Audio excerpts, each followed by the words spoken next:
Can we get your attention? Can we have everyone's attention? We're going to go ahead and begin. So, much nicer day. In a few more minutes, probably really, really warm, and by noon, I think that we'll be, well, yeah. Then we'll want to move back inside because it's too hot. So, all right. I'd like to, introduce someone that I know that you're going to really enjoy, and say a few words about just how I met him. And I think I may have mentioned a bit before, but I think I'd like to go over it again. We had a conference here last year, and we had some of the finest research astrologers in the world here, including Tom Shanks and Michelle Gokalan and Robert Hand and Sweetbird Ertl, many, many other people. It was really quite special. And, of course, we had John Townley. He's not here this year, but most years he has been here. He's an old friend of mine, and he said that he wanted to bring this person with him named Robert Schmidt. Fine. And did I have a place to put him? And no, they're going to have a wild tour across the country in a car to get here, and stopping to pick up Robert Schmidt, who lived in Cumberland, Maryland. And I didn't know him. And he arrived, and John introduced me, pointed him out, and I get John aside. John is very, I don't know how many of you know John, but John's very, I don't know, democratic, egalitarian, I don't know what the word is, but very open about anything. You could try anything. I mean, he's certainly tried anything, if anyone knows him. So I took him aside and I said, well, who is this Robert Schmidt? I mean, should I put him on the panel, or should he be does he want to speak? Does he want to be part of the speaking thing? I'd never heard of him. And John in his characteristic way just said, oh yeah, put him on the panel, right? This is what a great idea. Of course we want to put him on the panel because you see what happens. And, well, is he an astrologer? Oh, no, he's not really an astrologer. What is he? Well, he's kind of a theoretical physicist, and he's done a lot of work in mathematics. Fine. So anyway, I think we had this huge panel. We were right out here in the same yard, and I think we had at least 3 or 4 tables crossing the whole back of the yard, just filled with panelists. We all, Mark Urban Lorraine and Doug Pierce, and it was an incredible array of people. Dr. Lee Lehman and all that kind of stuff. Sometimes I just call her Lee Lehman, but sometimes I call her Dr. Lee Lehman. But anyway, so we began to have a discussion, and I don't remember what the topics were. Maybe Bob does, but somewhere in the middle, I got in a dialogue with this Robert Schmidt character, and I'd never even spoken to him other than to say hello, how are you? And then suddenly, here we were talking about this whole concept that he has of intensive magnitude, and I had something similar in my own life.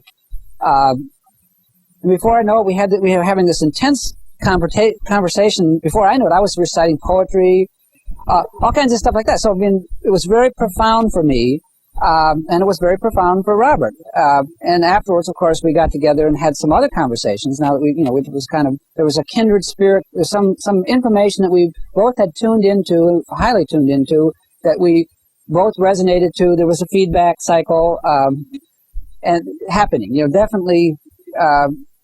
That was going on, and to make a long story short, like I'm always doing,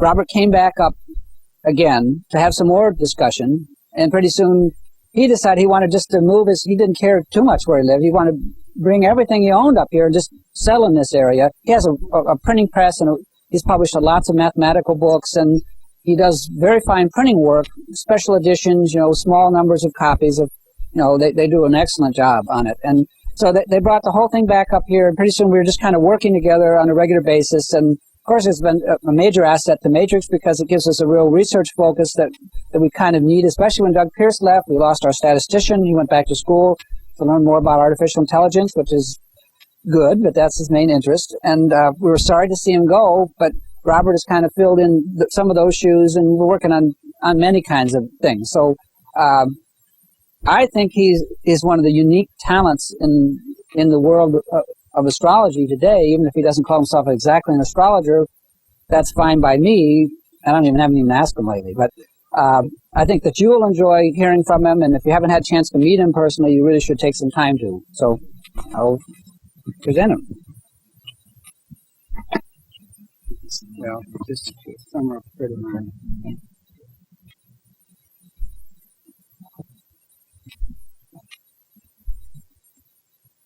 Okay. Well, I want to acknowledge that introduction by Michael, and also just let everybody know that was a very rare moment for me, too. When I first met Michael on that panel, it was something very unusual. And just for a minute, I'll say something about that, because when I was, before I had come up here, I had been doing some very sort of detailed, very intense thinking on some things that had to do with physics, unified field theory, all kinds of grand schemes like that. And and I had been using these images, just metaphors for myself, to sort of keep the mathematics from going astray. I had to have something concrete that I could look at and make sure that I wasn't just going off in some, sideways direction when I was trying to think about these things. And I had used 3 or 4 of these, and that sort of kept to keep me in check. And so what sort of stimulated this meeting with Michael, and the thing that was so remarkable to me, is that when I started to introduce this concept of intensive magnitude, which I didn't intend to talk about at all when I got up here, and Michael picked up on it, and then very soon I thought that Michael was using these same images that I had been using to keep the mathematics in check, and he was giving them back to me. And even though they had come from a completely different background and a completely different orientation, and more psychological, perhaps, if that's not an incorrect term. And so it was very remarkable to me to have the stuff coming back from somebody else in almost exactly the same metaphorical formulation. And so that was the basis of our meeting. And I mention that because to some extent everything that I'm talking about is related to those same issues, although it might be hard to build the bridges and make all the connections, and I won't try to do that entirely.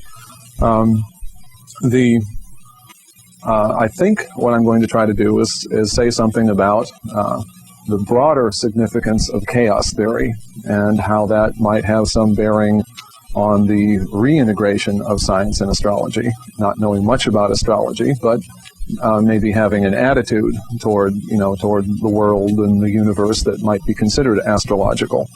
And I'm not going to do a lot of technical, try not to do a lot of technical explanation of these chaos concepts, and I'm going to try to talk about some of the basic concepts that you've probably all heard about, and then try to maybe show how that if we follow them out and think about what they're really trying to say, they might point to a different sort of realm of things that could in fact be of importance to astrologers. And then I will leave the astrologers to do the rest of the work. So this is mainly an attempt to just sort of grope around with the concepts a little bit, get down to the level where we could see something and see the suggestiveness that these new concepts in chaos theory really have. And the one thing that's interesting is that you've all read about it, and it's a new development in physics. But the thing that's so interesting about it to me is that the people who are doing the work themselves are sort of caught up in it. It's almost as if it's not just a new theory, and it's not just a new way of using mathematics or a new approach.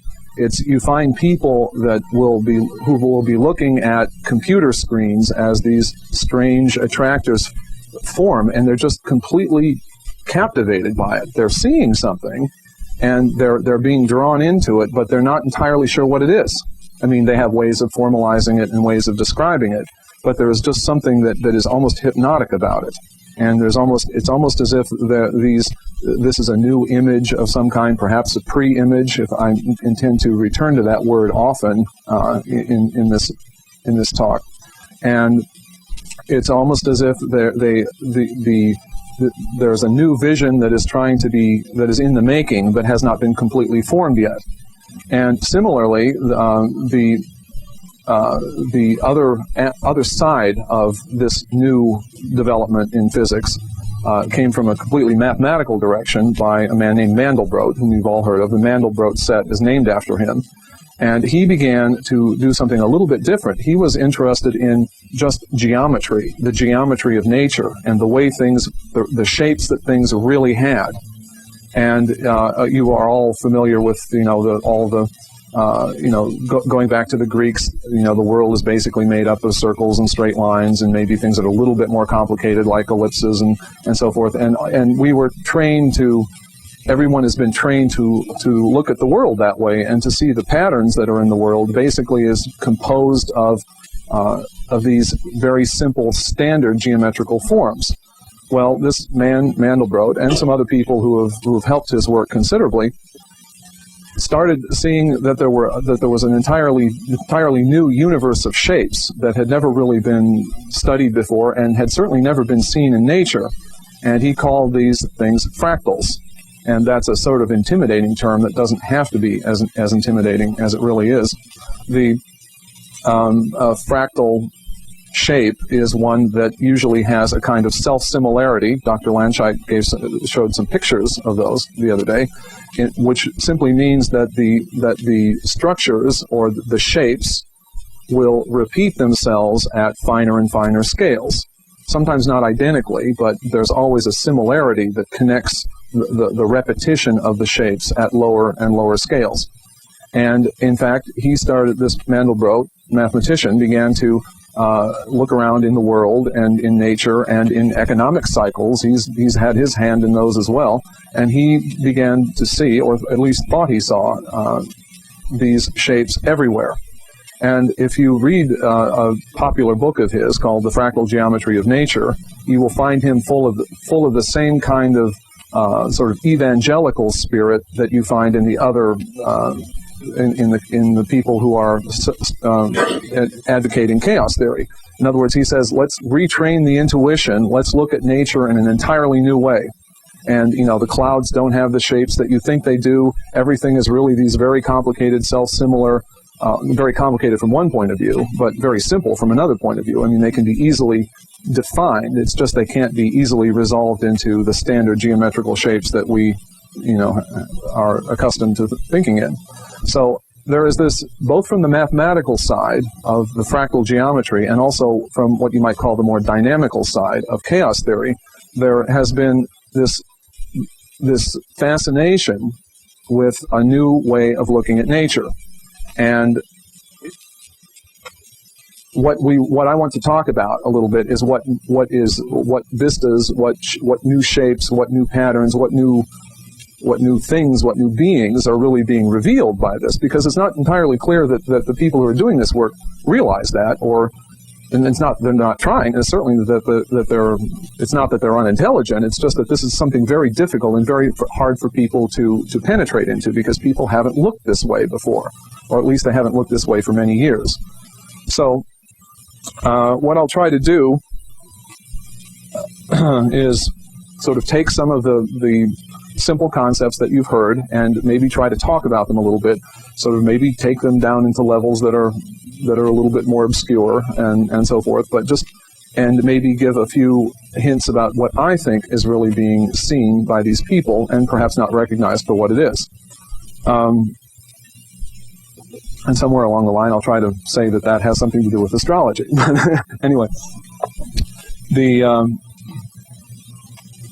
when I was talking to Rex Shuda yesterday, he said, did I know where I was going to start? I didn't entirely know where I was going to start. I said I was going to sort of look for the end of the thread, And he put this cartoon image in my mind of where you grab the thread and the guy goes like this, and then there's nothing left. He pulls it all out. So that may happen, or it may not happen. I may be pulling the thread right out and be left with a loose end. Anyway, now I will encourage questions, but I'd rather not have questions of a sort of technical mathematical kind. We can always go into those later. As a matter of fact, you might define a question as one of a technical mathematical kind as anything that would cause me to use the blackboard. Okay, we had last year when I had to do a drawing on the blackboard. Michael gave me this little marker, and I was trying to draw something, and I would hold the cap off the marker, and I would talk for a while, and then I would go back there, and it would be all dried up, and nothing would happen. And in order to prevent that from happening, I will talk, but please ask questions as we go along. Okay, now. The first concept that you have all heard of, and we've just mentioned already, is the concept of self-similarity. Now,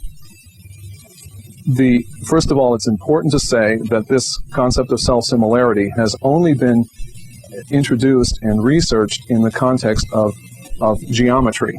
In other words, static shapes, you might say.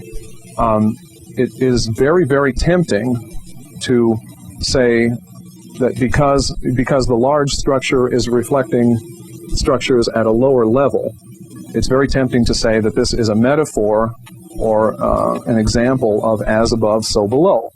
Okay, and it's very tempting to just go scurrying in that direction and simply say this is a way in which these new concepts can be used in astrology. Now, without trying to take anything away from the metaphorical significance of that, I want to just state clearly how it is being used, and then we can come back to maybe the broader significance of it. The man, Mandelbrot, who was first talking about these, or investigating these shapes, was finding them in nature in sort of a snapshot form. Okay, in other words, if you look at a cloud, you look at smoke curling up off a cigarette, you do anything like that, they will have these structures as a sort of in a photographic fashion. You can also understand these shapes to be present in time series if you understand the time series to be represented by a straight line and each event as occurring along that straight line. In other words, one of the first examples that Mandelbrot himself discovered was errors in the transmission of signals on phone lines. They would seem to be clustered into little pulses, and within each of those pulses there were little moments of silence, and then within those moments there were little pulses. So the spreading out of these events through time, in fact, could be said to have a fractal structure also. The difficulty is you can't move from that and say that the events that take place at, say, the macro scale or the scale of the solar system are being reflected at a self-similar scale by the events that are taking place on the Earth. You can't immediately make that jump. I'm not denying that there is that connection. I'm just saying that the fractal concept itself, as it stands, does not allow you to move from a spatial scale, something that is defined at one spatial scale, to an event or sequences of events that are happening temporally at a different scale. That would be perhaps a mistake to apply it in that way. I will want, in a few minutes, I would like to say maybe another way in which we could try to apply it, something that might be even more suggestive for astrologers. The other concept that you will hear frequently, another concept, not the only other one, is the butterfly effect. Not really a concept, but a phenomenon, which has to do with a property of systems, nonlinear systems. I'll try to say something about nonlinear in a minute, which is that these systems are very, very sensitive to very small shocks. If you have a water that is boiling, well, let's not take something like that. Yeah, we could do that. If you have water that is boiling, okay, and you're putting in a certain amount of heat, fixed amount of heat all the time, even though it's very, very turbulent appearing, there is a kind of uniformity and a kind of regularity that this turbulence has. But you throw an ice cube somewhere in there, if you affect the system in any way, even in a small way, that can have repercussions on the state of the system somewhere else, and it almost certainly will. The problem is that in the systems that people are studying in chaos theory, systems that have attractors, and we'll come to what an attractor is, that those very small shocks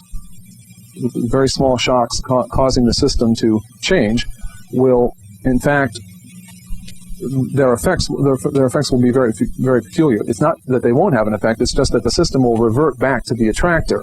It will go back on the path that it was really on all along. The effect will be very transitory. The problem is that it will jump on the attractor. It will be somewhere other than it would have been if it had not been affected from the outside. So it's tempting for people to say that, again, just to use in a direct way, to say, well, the butterfly effect, or this property of systems, that they are very sensitive to changes in their conditions, is something that could just be could justify the action of a distant planet on a system on the Earth. Well, maybe the gravitational influence of that body is very, very slight, but that doesn't matter because it's still having an effect on us. Well, that is true in a limited way, but it's also true that it does not really affect the life path of that system. It doesn't really affect the path that it's on. It may maybe put it a step forward or a step backwards, but it doesn't really change the actual direction that system is really evolving or developing in.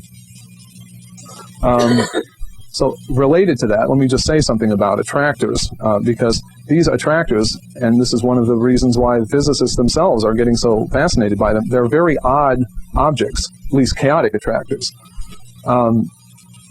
These attractors have extremely strange properties. If a point begins in a way that's not on the attractor, as the system evolves, that point will be attracted by the attractor and eventually end up on it. However, once it's on the attractor, and you might say that the point that begins somewhere outside of the attractor is slowly being attracted to some point on the attractor. But once it gets to that point, the point says, "I don't want to see you anymore," and then it's forced to move to separate on the attractor itself. In other words, it's sort of this very, very strange dichotomy. The attractor tends to attract all initial states to it, but once a given initial state is attracted to it, then all the states on the attractor tend to separate. So you have this very, very peculiar idea that on the one hand, things are meant to be pulled to the attractor, but then all the states that do lie on the attractor have a tendency to go further and further apart from one another. So it's a very, very strange notion. It isn't like anything that was there present in physics before. Now, all of these attractors are not really, at least as it's been studied so far, these attractors themselves do not exist in, at least as we understand them yet, they don't exist in actual space. I mean, you don't point to, I'm not saying that centers of mass could not be used as attractors.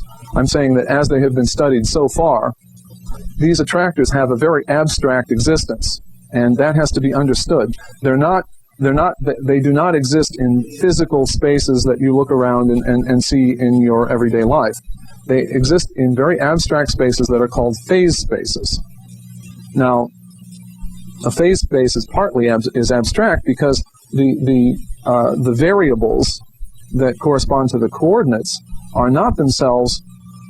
It's not like a map. It's not like a street map where the vertical coordinate represents the north-south direction and the horizontal coordinate the east-west direction. They stand for very strange things. For example, the horizontal correspondent might refer to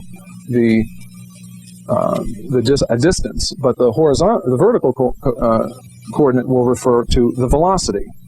So you have a very peculiar sort of, and there will be shapes in this coordinate system, but the shapes themselves they are not actual shapes of something in nature, but they represent or symbolize events that may be evolving in a certain way in nature. So they have a very peculiar existence, and most of the work that's done in chaos theory, when these men are watching their computer screens and seeing these strange shapes evolving and so forth, they're all watching the evolution of systems in phase space. Any questions so far? All I'm trying to do to this point is just simply get fairly clearly in mind what chaos theory has been claiming so far, and what bearing that might have on some larger issues, so that we can just sort of clear the ground a little bit and then begin to maybe speculate a little bit more.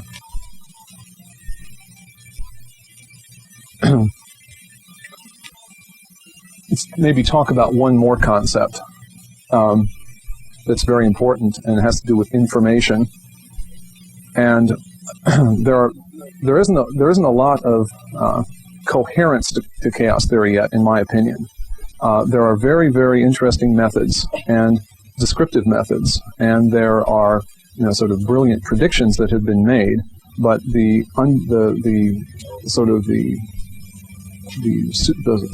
understructure, the basement level, is really a little bit messy and a little bit fuzzy. One account of how systems evolve dynamically, okay, is done in terms of information theory. Okay, you can, and it's a very interesting account. It has some very, very wild consequences, and that's why I'm mentioning it right now. If you are boiling water, you are introducing energy from the outside. And according to this account, what happens is this energy, which you could even have energy that was pulsing in a certain regular pattern, that this energy, as it comes into the system and starts scaling down to the molecular level, where we think the heat is basically stored, or what is heat, the motion of the molecules. As the energy scales down, it randomizes. So if you have a pulsing source of energy, pulsing heat, anything of that sort that is being introduced, this signal, the information that is contained in this initial signal, is becoming randomized. And in a sense, you would think that the information is being lost, because it gets jumbled down into the molecular level that is being understood primarily as the random motion of particles.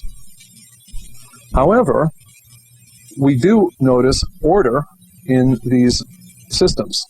So the people who are trying to understand this in terms of information, the loss or gain of information, then understand that after the energy has gone down to the molecular level and turned into basically random motion, then it starts to scale up again, back to the large scale.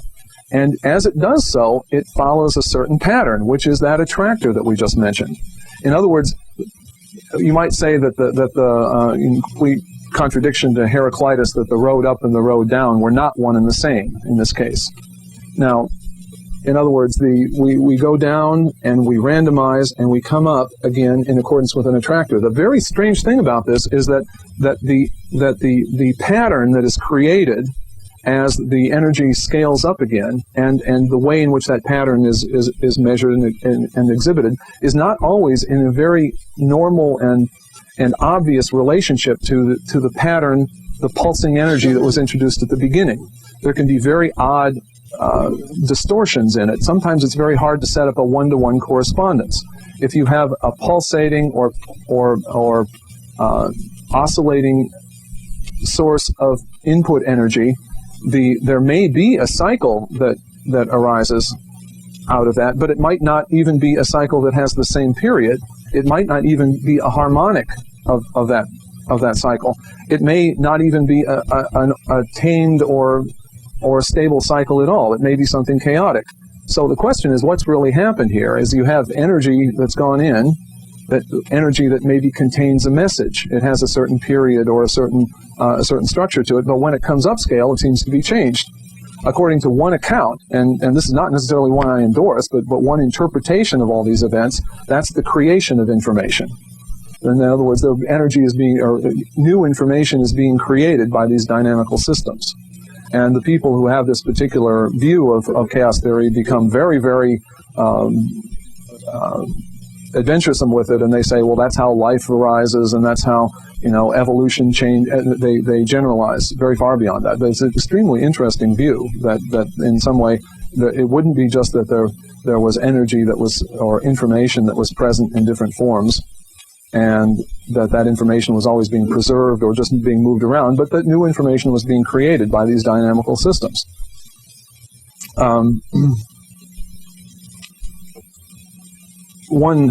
If we just occurred to me, we might try to do a funny, just an interesting extrapolation of that. Okay, let's just imagine that the energy, you're boiling water, you're putting energy from the outside. That signal, whatever information is contained in the initial signal, scales down, randomizes, and starts to come back up. That means that to some extent, it's almost as if the attractor or the path up now is somehow being guided by something more global. Okay, it's almost as if there's a holistic element to this. That as if in the path up that there is a structure that is guiding the organization of the system from the outside, not from the inside. We tend to always think of the behavior of systems atomistically, that everything can be resolved ultimately into the motion of these particles. But what this would indicate is that there is a sort of guiding principle that is always outside of the level that you're thinking about, always one scale up. Okay, and that guiding principle is what is controlling the organization of the system as that energy scales up. Now, what just occurred to me is that you might try to go beyond that point. Most of the physicists, most of the systems you study, boiling water, you are an observer, and you're looking at it from the outside. So you are at the global level already, and you're trying to figure out what's happening at the micro scale, where you can't see anything. But now let's imagine that the energy is scaled up. Now here we are back at the level where we human beings are observers, but you could continue that process, and you could think of us not so much now as observers of a system that we are seeing at the global level, but we could be participants, you might say, in a larger system. People are moving around, bodies are moving around, everything here. We're now effectively at the analog of the microscale. And we see things, when we look at things around us, we're at this microscale. Things don't seem to be that disorganized. People seem to do things for reasons. This doesn't seem to be random motion, or unless you're a real skeptic. Unless you're a real skeptic about human life and everything, things seem to be fairly orderly at our level. But what happens then, if we're sort of now at, so to speak, at the level where the molecules were before, it seems like perhaps this tendency to sort of sweep up and for the higher levels of organization to be dictated from something outside the system could just be continued. We could go up into the level of the Earth as an entire system, and we could go beyond that to the solar system and anything of that kind, where it would appear as if the organizing principles for what really happened here were in fact something outside of the system, something at a higher order. That would be perhaps one way of thinking about and maybe giving a little bit more precision to the concept of holistic, instead of just thinking about it, whole instead of part. That somehow the ultimate definition or controlling or organizing features of a given system were always at a larger scale. Now here we come back again to the as above, so below, but from a sort of a different standpoint. I mean, it's almost as if there is in fact an organizing principle that is at a higher scale, okay, and does have some relationship to what's taking place lower, but it's not necessarily in a neat one-to-one correspondence anymore. It's not as if there's a certain pattern here and it's being repeated identically at the higher scale. Because of these strange transformations that take place in chaos theory, it may very well be the case that the higher level order that is really controlling the organization at a lower order does not reflect it in a simple or direct way. It may be more symbolic, or it may be more involved in that.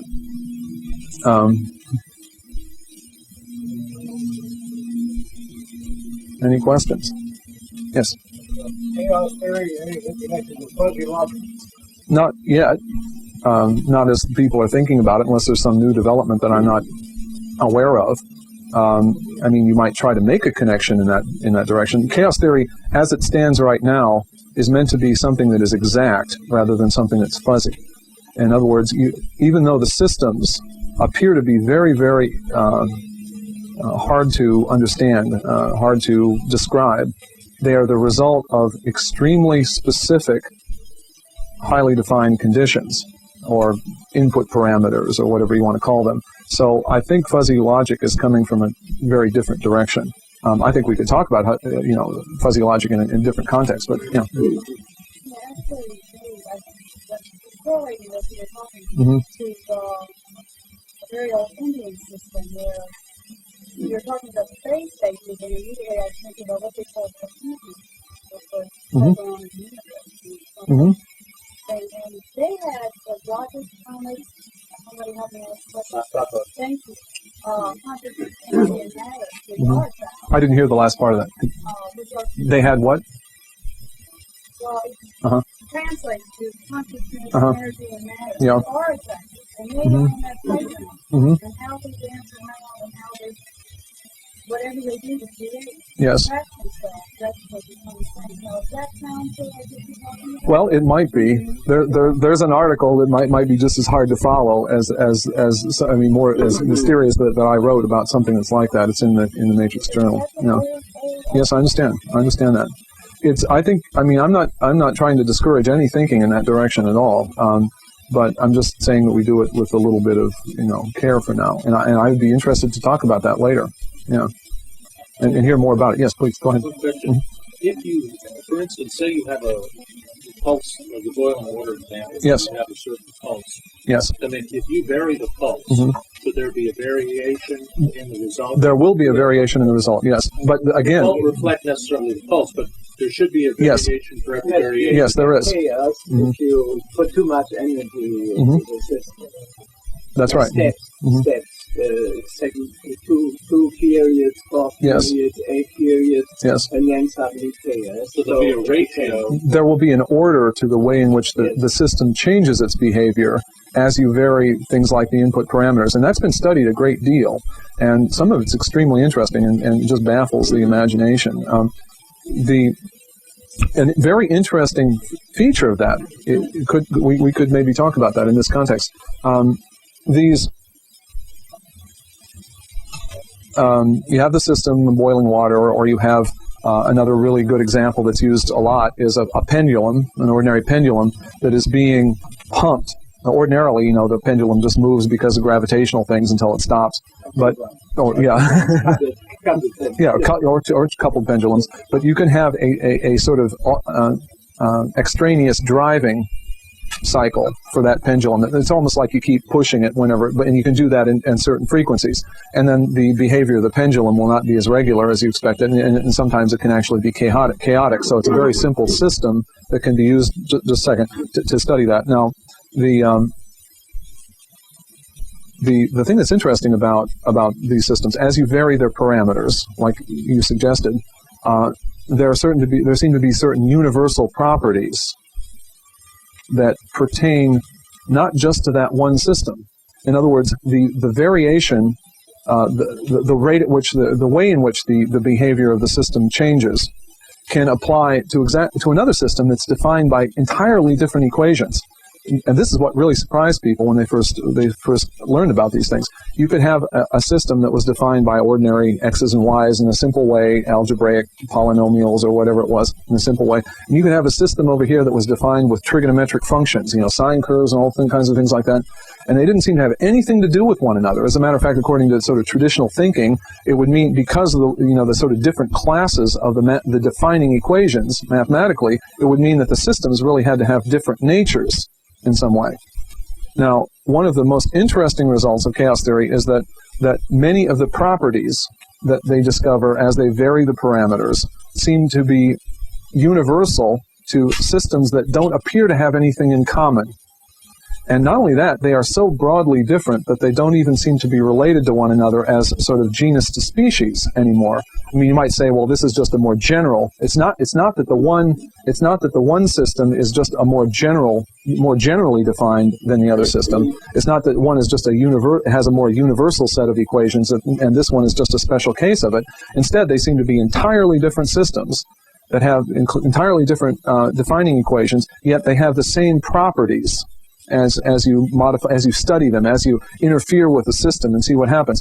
That might, if you had a sort of a more classical orientation, you might use you might think of an old idea that goes way back to Aristotle, whereas that the categories are things that are not unified by the relation of genus to species, but they're unities of analogy. They are a unity of analogy. And we don't even think this way anymore. I mean, Aristotle says that, for example, that a magnitude and a number They're both quantities, but they're not quantities in the same way. And so they don't, so even though the property of being so big applies to both of them, it doesn't apply in the same way, and it's not a relationship of genus to species anymore. One of the most surprising examples of something like that for us is an example that Aristotle has where he says that he defines life as something that, not a system, but as something that will take nourishment and grow and reproduce itself. And we say that's a great definition of life, and Aristotle says that's a bad definition of life because it applies equally well to plants and animals. And plants and animals exist in a different way. Yeah, it's a weird, we don't think like this anymore. See, we just think of hierarchical unities, right? Where every step, every structure above another structure that's related to it could be understood as a different level of generality. But what is interesting about chaos theory here is it's not just generality we're talking about. We're talking about sort of unities that are unities by analogy as well. Now, the only thing I can think about when I see this is I keep thinking archetypes, okay? Because an archetype is not just a general concept. It's not a concept like, a concept that has very special, special versions of it at smaller scales or greater degrees of specificity. What are your archetypes? I mean, you study archetypes. They're very broad things. If you look at a planet and you see all the keywords that pertain to that planet, they're very strange, right? They have something, they seem to belong to that particular archetype. They have some whimsical connection, perhaps, but they're not just all related to one general or universal concept. In some way, it's a unity of analogy or a unity at a broader level. Now, my claim is that chaos theory is in fact beginning to interrelate systems at a level that's almost that broad. In other words, it cuts across the boundaries of standard physics, the boundaries that were laid very, very carefully in terms of the defining equations. Instead, they find that a system over here and a system over here have the same general property, and in fact, you can even use one of those special systems to model another, and all kinds of things like this. It appears that these interrelationships are much more subtle than people thought before. Well, that's an interesting example of an archetype as far as I can see, and you might go as far as to say that perhaps if you could get general enough in studying your dynamical systems, you might be able to pinpoint the individual elements that distinguish different archetypes from one another. For example, any dynamical system has to have, you might say, a ground state. If left to its own devices, it will either be stable, perhaps it will fluctuate in a periodic way, or perhaps it will fluctuate in an irregular way. But that system also has an internal principle that will damp it. It may be an internal or external principle that will sort of curb its behavior. It might be friction. It might be other kinds of damping. It might be heat dissipation. Okay, there's a whole different variety of possibilities. Furthermore, that system could be affected from the outside by different types of input energies, periodic driving cycles and so forth. What I'm saying is you can take these real broad categories and say, well, this particular system has an internal resistance. But on the other hand, it's being affected by this kind of external principle, but it has this ordinary state. And if you study it at that level, it appears that the properties are almost universal. In other words, anything that could be defined in that way would have those kinds of properties. I mean, you might stepping on my cord here, right? You might think that anything. I mean, when you think of your own life, I want to do this, but I'm feeling an internal reluctance. I'm being curbed internally, to do this. And something is the resistance is from the inside. Instead of saying, well, every time I try to do this, I encounter an obstacle, on the outside. Okay, and you could try to generalize these principles and really start building a bridge between these archetypes of nature, which is what we're talking about with these dynamical systems, and things that were perhaps archetypes that would be more compatible with the way traditional astrology has been talking about them. Any other questions on this particular harangue? Yes. Yes. Yes. May you say that the structure is repeating? In which example, in which concrete situation? What you were saying. Yeah, I would say that the structure repeats itself at different scales. Okay. Yes, I would use the term, yeah. So, I'm an author is a structural identity for structure. A structural identity of structures. Yes, what we're doing is we're talking about a hierarchy of things here. First of all, these have the same structure, and the way in which the structures are related at different scales itself has a structure. You could say that, yeah. You could say that, definitely. As a matter of fact, this is similar to the idea of entangled recursion, for example, hierarchies. You could say a neat and simple way of trying to study dynamical systems is to divide up reality very artificially into a kind of machine, a kind of recursion machine that takes a value, runs it through a certain rule, okay, and gives an output value, and then comes back to the beginning and runs through it all again, and keeps putting the output value as the new input value. But the more complicated recursion rules go back and modify the recursion rule itself with each new output value, and that's more entangled. And that's partly what I'm trying to suggest with the as above, so below. If we understand the information as being sort of somehow organized from the outside, by the time we get to the outside level and we understand the different scales and the different stages that have taken place, it may not be a matter of one-to-one correspondence, but there's a link there, nevertheless. Okay. Although I must say, just from listening to Dr. Landscheidt's lecture, that the links do seem to be so one-to-one. I mean, driving, a period, the periodicity at the solar level seems to be repeated with the same intervals, and frankly, that baffles me. It's almost too good. I don't know what to say about it. There must be something wrong with my thinking. No, you are quite right. I in the beginning didn't believe in it. It's too good, yes. Because it was too good. And so it took a lot of time to realize that it was real. Yes. And then I always try to make predictions. And when I get fine results and predictions, then I really think it's there. It must be there after. You don't believe yourself at first, right? Yeah. Well, I'm at this point. I had a talk with Rex yesterday. I couldn't quite, from my understanding of chaos theory, whatever level that may be, I think of all these interrelating systems, and I can't follow how it'll turn out that they're all period to period, peak to peak correlations. So anyway, there's something very magical about that. Yeah. Mm-hmm. And yes, it's not only theory. It's not only theory. Yes.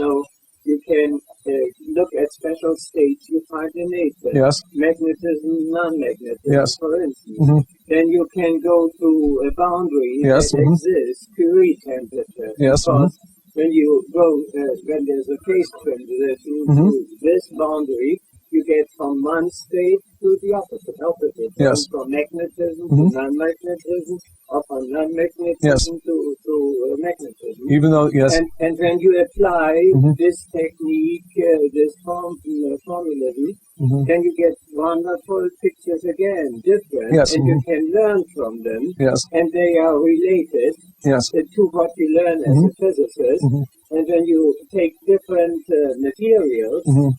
different coefficients, mm-hmm. you get different pictures, yes. which tell you again things you didn't know before. Yes. I've got some pictures with me, mm-hmm. done by Piper and Richter, yes. and related to magnetism, non-magnetism, mm-hmm. and so we see it's a pre-image, yes. but this pre-image seems to be related to reality yes. in a rather exact, precise yes. way, so that we can even get quantities and see how different materials react yes. physically. Yes. I want to pick up on the pre-image right now. Okay, can I do that? No, I want to say something about it, and this may not be really clear, and stop me if it isn't. I'm really interested in this idea of a pre-image. If I understand your use of it correctly, I think we would a lot of times tend to think of it as a kind of model. Is that correct? Okay. In other words, you would call it a pre-image because it's not an image in the ordinary sense that it looks like something. It's not a pattern you will actually see, but it's more like a schema. Would you use the word forebuilt for it? Okay, something like that. It's sort of like it's a more schematic representation of patterns that could be discovered. Okay. Now, to me, that is analogous or similar to the idea of a model. Okay, and we all know mathematical modeling in some way. But it's a bit deeper. A bit deeper, yes. We're always dealing in physics with models. That's right. That's right. Created artificially. Yes, I understand. And sometimes are in no relation to nature. That's right. I understand that. The problem with the model is you can make the model before you do anything. Yes. The model has been deteriorated yes. by the use of models. Yes. That were not ideal at all. Well, yes, yes. About this topic, well, I want to go into this for just a second. Just I want to maybe this will answer your question. Just hold on 1 minute.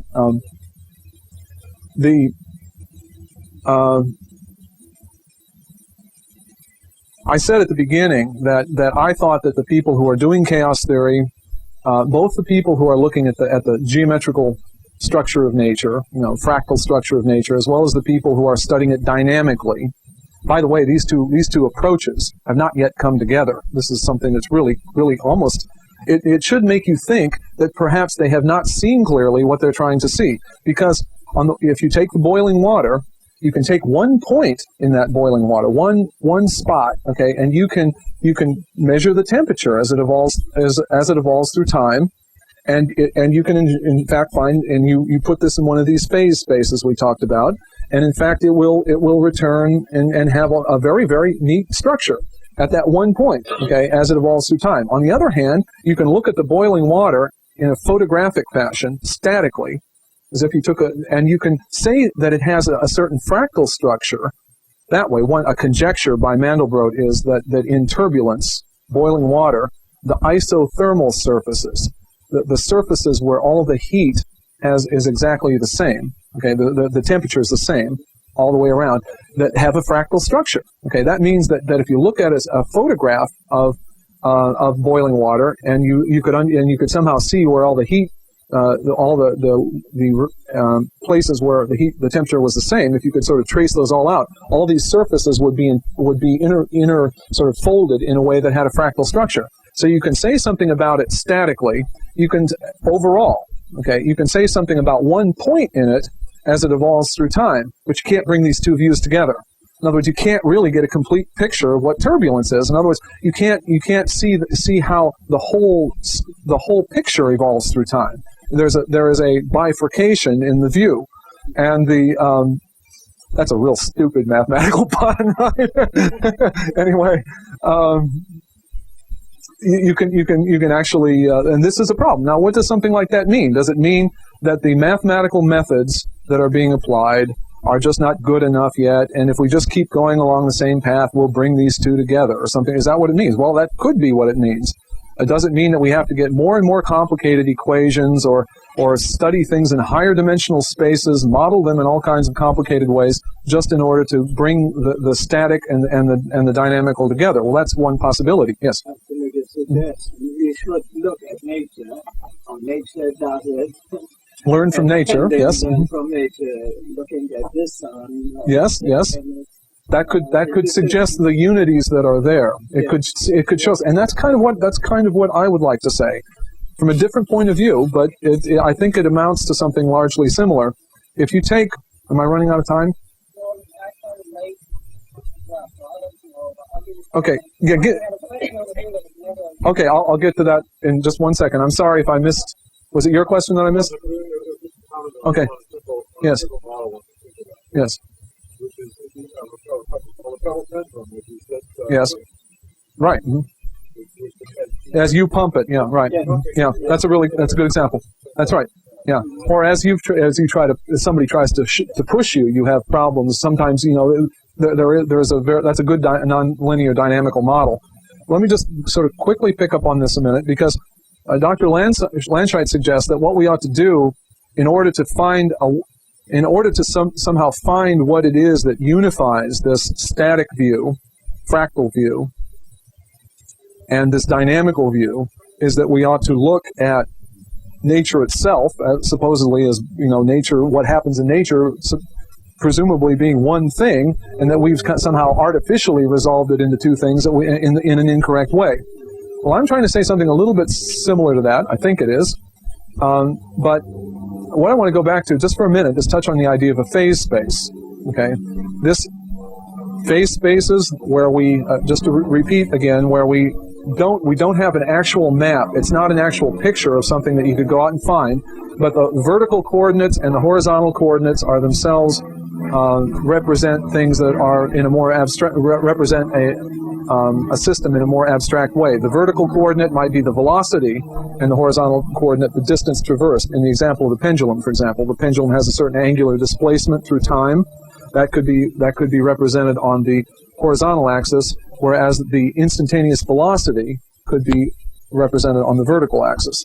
Now, and that could be a picture, you might say, an abstract picture, a model of what is actually taking place in the pendulum. It doesn't show you the pendulum moving. It's not a picture of the pendulum. It's an abstract version of the pendulum that can only be set up if you use these conventions. This is the horizontal axis, this is the vertical axis. Now, what I'm going to do is I'm just going to say something very quickly about phase spaces. Although they arose in the last part of the last century, primarily in the study, or they came into their own in the study in thermodynamics, Gibbs, some things like that, and they were picked up in quantum theory, and they've been used just enormously in studying quantum theory. There's a very curious anticipation of this that goes way back into the late 1400s, where a bunch of people were trying to understand the problem of motion. Now, these men were coming out of a very different tradition, Aristotelian tradition primarily, and they thought of reality as broken up differently. They thought that you could look at you could look at nature as we do and see certain extended bodies, things that had lengths, depth, things like that. We could see quantities that, heaps of things that could be counted in different ways. But they also were interested in the qualitative part of nature. Colors, light in particular, they were fascinated by light. And the fact that light and colors can have different intensities. In other words, something can be a more intense red and still be red. So there was something very, very, very startling to them about this, something that we can't easily recapture in an original way anymore, because we think of light as as a wave form in some way, and we think of the amplitude or the intensity of the light as in some way the vertical displacement. What? Supposed to move back? Oh, okay. Sorry. I'm creeping forward, right? Now, the people who tried to study motion and the whole realm of qualities, colors, they thought of motion as having a qualitative aspect as well as a quantitative aspect. Weights, the moment of gravity, we think of now, things like that. These people tried to graph a motion of a body, but they didn't put the distance on one axis and the time on another axis as we're accustomed to doing. They put what they called the intention, this is intension of the motion, the intensity of the motion, what we now would tend to think of as the instantaneous velocity. They put that on the vertical axis, and they put the distance traversed on the horizontal axis. Now, when they did this, and you can draw a line that represents the way in which the motion may be changing. Uniform accelerated motion looks like a straight line when it's represented in this fashion. Now, the odd thing about this is we tend, when we do a distance graph versus time, and we draw a curve in that space, that curve that we have drawn is a picture. It's not a map. It's not a perfect image of a motion. The perfect image of a motion would be like a street map, or not of a motion, but of a place would be a street map. This is more abstract. Distance versus time is not as immediate. The motion looks like this. It's a representation of what is actually taking place. But when they used the instantaneous velocity or the intention on the vertical axis and the distance traversed on the horizontal axis, they thought of that not as a picture or representation of the relationship between distance and time, not even as a picture or relationship picture of the relationship between the velocity and the distance. Even though that's what they had used on the coordinates, they somehow thought of this as a picture of the motion as a unity. That's one thing. This was a picture of the motion. It was a figurative representation of the motion that's very different than the way in which we think of things. We think of anything in a space as being every point in a space as being ultimately referred to coordinates, and we think of any trajectory or any curve in a space as being a relationship of these coordinates. They were not thinking of a relationship of different coordinates. They were thinking that every entity, anything that was real, had a quantitative side and a qualitative side, and somehow there was a fundamental unity of those two. Motion was one thing, even though it could be resolved into an intensive element and an extended element. Now, not going to be able to do this entirely, but what I will do is try to say that the idea of intensity or intention as something that was instantaneous. We think we use instantaneous in terms of sort of a limit of extension. It's like the smallest limit. You think of an infinitesimal, a differential as the smallest unit or the smallest element that you are now going to talk about in terms of extension.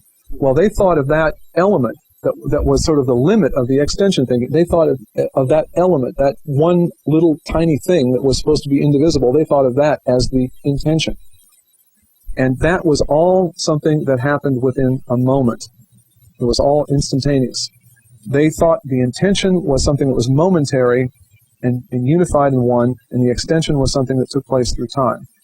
Now, I think that behind chaos theory and behind the people who are trying to use these pictures, these new graphing techniques and whatnot to penetrate deeper into nature, that ultimately what they are seeing, what they're trying to see is they are trying to see a fundamental unity between the intention that bodies have and their extension. And they can't quite get that clear, and they can't quite resolve it for one special reason. The reason is that we have a concept of modeling. And that concept of modeling makes us look at everything that is intentional as in an indirect way. It makes us represent them in terms of extended magnitudes. If we want to understand the intensity of light, we think of it as